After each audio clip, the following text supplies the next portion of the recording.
L'élan dont Éric Zemmour bénéficiait s'est-il étiolé ?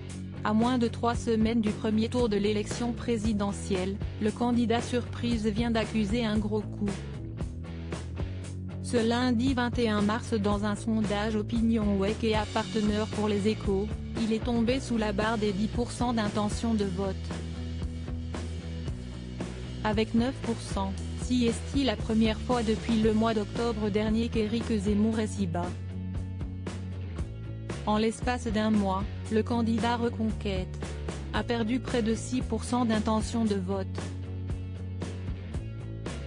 Selon ce sondage, le deuxième tour serait le même qu'en 2017 puisqu'Emmanuel Macron arrive en tête avec 29% et Marine Le Pen deuxième avec 18%.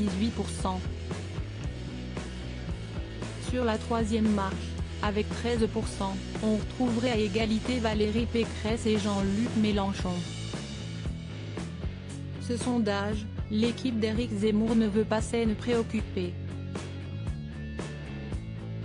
Quant à l'explication de la dégringolade de l'ex-polémiste, des spécialistes l'expliquent par sa prise de position au sujet de la guerre en Ukraine. Il n'a pas su sentir la sidération française face à ce qui se passait en Ukraine et il a continué d'appliquer sa logique de radicalité à un sujet qui méritait beaucoup de nuances, confie Stuart Shaw, spécialiste de la sociologie électorale et consultant à Via Voice, à BFM TV.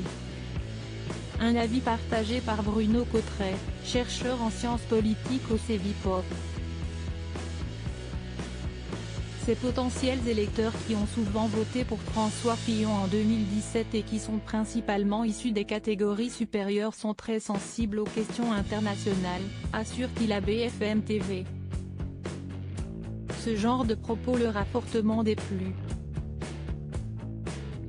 Éric Zemmour, nous ne cacherons jamais une vérité pour plaire aux journalistes ou aux sondeurs pour tenter de se replacer dans la course à l'Élysée. Éric Zemmour a dévoilé une nouvelle proposition ce mardi 22 mars. À Aulnay, le candidat a évoqué la mise en place d'un ministère de la Rémigration.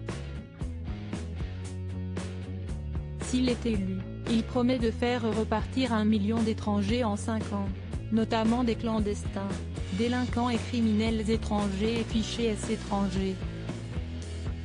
Comme le note Le Monde, il s'agit là d'une nouvelle revendication de l'extrême droite radicale et de l'écrivain Renaud Camus, qui ne figurait pas dans son programme initial. Il a aussi taclé les instituts de sondage. Nous sommes prêts à sauver la vérité pour sauver la France, quoi que disent nos adversaires, a-t-il ajouté. Nous ne cacherons jamais une vérité pour plaire aux journalistes ou aux sondeurs. Ils ne feront pas la loi. Loading widget.